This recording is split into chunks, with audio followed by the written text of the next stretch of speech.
Hola chicas, ¿cómo están? Espero que se encuentren muy bien. En esta ocasión elegí a un autor que no quería ver en estas circunstancias, quería que lo viéramos cuando volviéramos a clase, pero como esta situación se hace cada vez más incierta, decidí tratar de enseñarlo de esta manera. ¿Por qué no lo quería ver de otra forma, así con videos o con guías? Porque en realidad Sócrates hay que enseñarlo presencialmente. Eh, Como vamos a ver y les voy a comentar un poquito cómo era este personaje, a él no le gustaba la filosofía escrita, las teorías filosóficas densas, a lo Platón y Aristóteles, sino que le gustaba la conversación. Entonces yo quería enseñarles a Sócrates conversando con ustedes. Y en estas circunstancias no se puede. Pero voy a hacer un experimento. Ustedes lo van a hacer. Y a ver si resulta. ¿Qué les parece? Vamos a probar. A ver, primero contarles un poquito de Sócrates. Sócrates no lo debían enseñado ahora, lo debían enseñado al principio, pero como les digo, no sabía, no quería hacerlo de esta manera. ¿Por qué debía haberlo enseñado antes? Porque él fue el profesor de Platón, ¿ya? Y Platón fue el profesor de Aristóteles, y Aristóteles fue el último filósofo que vimos, así que es como un poco retroceder en el tiempo. Pero bueno, esto es una clase de filosofía, no de historia, así que no es tan terrible. Sócrates, primero quería comentarles que fue un personaje que no está 100% comprobado si existió o no. Porque como no escribió nada, no se sabe. Todo lo que sabemos de él, de sus diálogos, de lo que él decía y enseñaba, lo escribió Platón. Entonces muchos dicen que Sócrates es un personaje casi literario inventado por Platón. Pero bueno, lo dejamos ahí a la imaginación. Vamos a ponernos en el caso de que existió. Este señor tenía ciertas características. Para mí es como uno de los máximos representantes de la filosofía, de lo que es ser un filósofo, porque él siempre buscaba la verdad, que es lo que hacen los filósofos en general, buscar la verdad. ¿Ya? ¿Y cómo le gustaba buscar la verdad? Mediante el diálogo. Él siempre hacía preguntas, pero preguntas realmente filosóficas, preguntaba por el qué de algo. ¿Qué es la justicia? ¿Qué es la verdad? ¿Qué es la felicidad? ¿Ya? Y bueno, quería comentarles algunas cositas de este caballero. Primero, que lo condenaron a muerte porque era muy pesado. De hecho, le decían el tábano de Atenas. ¿Saben cuáles son los tábanos? De estos como bichitos así como los pololos, que andan hinchando. Así era Sócrates, molestaba mucho. ¿Ya?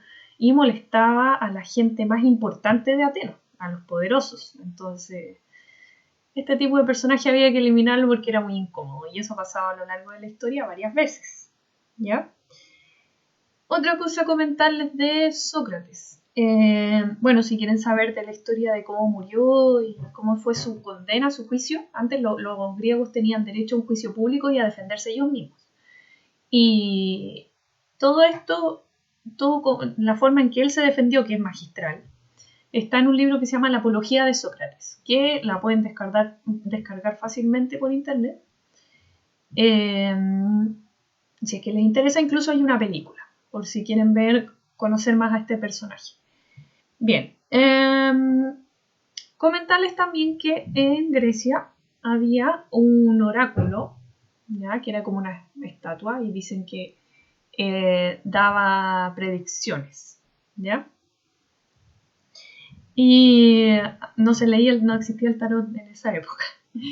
Era como un gran Google computador, la gente le iba a preguntar cosas. Y el oráculo de Delfos, que era este lugar que les estoy comentando, dijo que el más sabio de todos era los humanos de la Tierra, era Sócrates.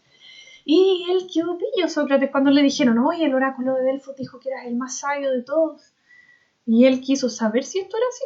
Entonces fue a aplicar su método, que era el método socrático, esto de hacer preguntas para descubrir la verdad en el otro, lo fue a aplicar con los más sabios. ¿Ya? Primero les voy a comentar en qué consiste este método socrático de manera más específica, y porque ustedes lo van a tener que aplicar. ¿Ya? Y después les voy a Él le puede decir cómo lo aplicaba con estos expertos, con esta gente que era sabia. Bien, el método socrático consiste, como les decía en un principio, en hacer preguntas que vayan al hueso. ¿Qué es algo? ¿Ya? Sócrates parte haciendo estas preguntas. Después, cuando la persona empieza a responder, Sócrates le hace ver que lo que está respondiendo no es realmente lo que él estaba preguntando. ¿Ya? Por ejemplo, él preguntaba ¿qué es la belleza? Entonces un experto en belleza le decía, bueno, la belleza son las cosas bellas, las flores son bellas. Entonces, generalmente la gente respondía con ejemplos de cosas bellas, pero eso no responde qué es la belleza. Ojo. También la gente le respondía, no, es que la belleza es lo que no es feo. Entonces respondían con lo que no era. Y eso no es tampoco lo que él estaba pidiendo. Entonces, en primera instancia, le hacía preguntas porque sabía que él, con las respuestas que le iban a dar, la otra persona se iba a equivocar. Porque la gente, él se dio cuenta, haciéndole preguntas a los más sabios de Atenas, que todos los sabios creían que sabían cosas. ¿Ya? Entonces, como él sabía que la gente era arrogante, sobre todo los más intelectuales, sabía que le iban a empezar a responder como sabiéndolo todo. Y ahí él empezaba a hinchar, a molestar, a decir, mira, fíjate, no es tan así, no es tan asada. Y esto generaba mucha molestia, ¿ya? Pero este era el primer paso, hacer una pregunta, que la persona respondiera y hacerle ver, oye, no sabes realmente, fíjate, en tu ignorancia, reconoce tu propia ignorancia primero. Ese era como el primer paso. Y después, mediante más preguntas y más preguntas así a lo... Casi él hacía preguntas como hacen los niños chicos. ¿Y por qué esto? ¿Y por qué esto otro? Como ir profundizando.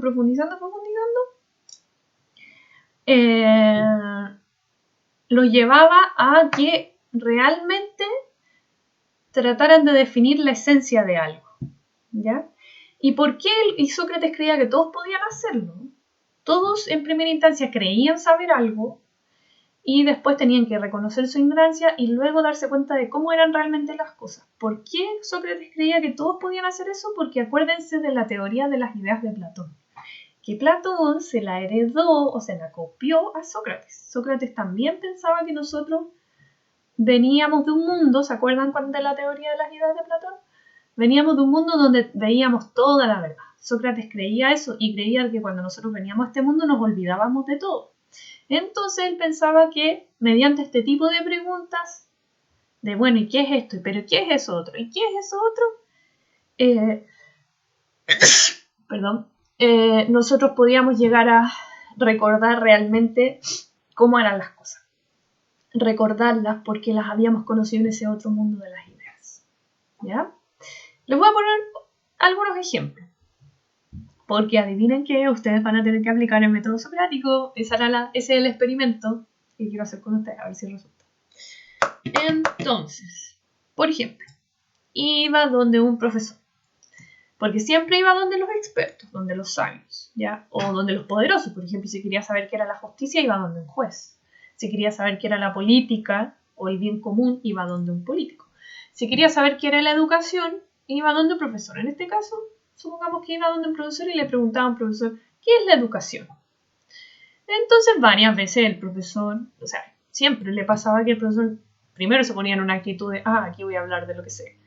Y le empezaba a dar la cátedra. Bueno, la educación es educar, entregar conocimiento,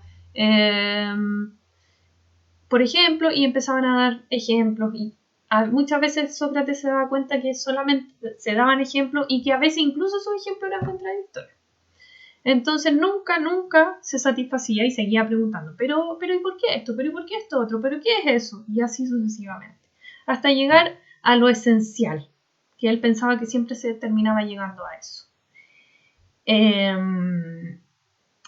Finalmente Sócrates, y aquí va a venir algo que seguramente han escuchado, después de hablar con varios sabios y aplicar sus métodos, dijo, yo no sé si soy el más sabio de todos, pero me he dado cuenta de que todos los otros sabios creen que son sabios, pero en realidad no saben nada.